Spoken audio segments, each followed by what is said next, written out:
अब यहां पर सुखदेव जी गोवर्धन लीला सुनाने के बाद आते हैं रास लीला पर। रास लीला को सुखदेव जी ने बहुत संक्षिप्त रूप में सुनाया। क्यों? क्योंकि वो जानते थे कि कलयुग में जो जीव होंगे वो रास लीला को समझ नहीं पाएंगे, वो उसमें काम देखेंगे। देखते ही हैं हम,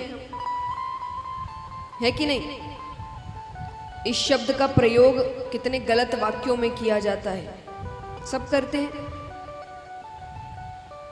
ये जानते हुए कि ये भगवान की एक लीला है।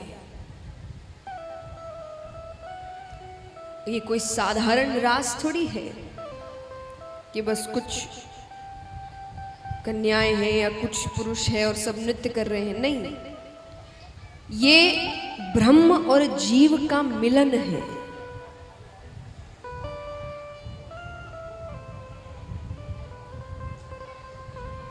ये भगवान और भक्त का मिलन है। एक बात बताइए, एक दिन पहले आप सबने कथा में बहुत नृत्य किया कि किस किस ने किया? हाथ उठाना। तो आप सबने नृत्य किया। अब मान लीजिए नृत्य करते करते आप सभी के बीच भगवान आ जाते, तो आपको कैसा लगता? अच्छा लगता ना कि काम देखते उसमें काम देखते कि अच्छा लगता, आपको खुशी मिलती, संतुष्टि मिलती कि भगवान दर्शन देने आए हैं। क्या लगता बताइए? अच्छा लगता ना? तो आप नृत्य करें और भगवान बीच में आ जाए तो आपको वो भक्ति लगती है। और वही भगवान जब गोपियों के साथ नृत्य करे तो उसमें काम दिखता है। ये गोपियां कौन है? कितनों को पता है कि गोपियां असल में कौन थी? ये सब बड़े बड़े ऋषिगण थे जिन्होंने वर्षों तपस्या करी थी, फिर भी उनको भगवान नहीं मिले थे।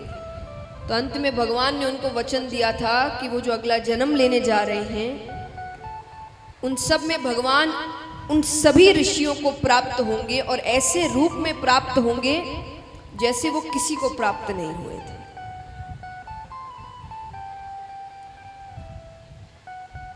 तो भगवान की लीलाओं की बराबरी मत करिए। मैं एक बात हमेशा कहती हूं कि भगवान की बराबरी मत करो, और अगर करना ही है तो फिर हर काम में करो।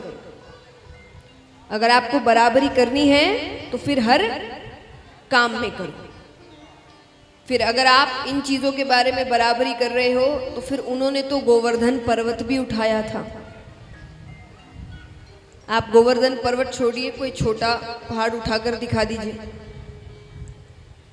वो शेषनाग पर सोते हैं।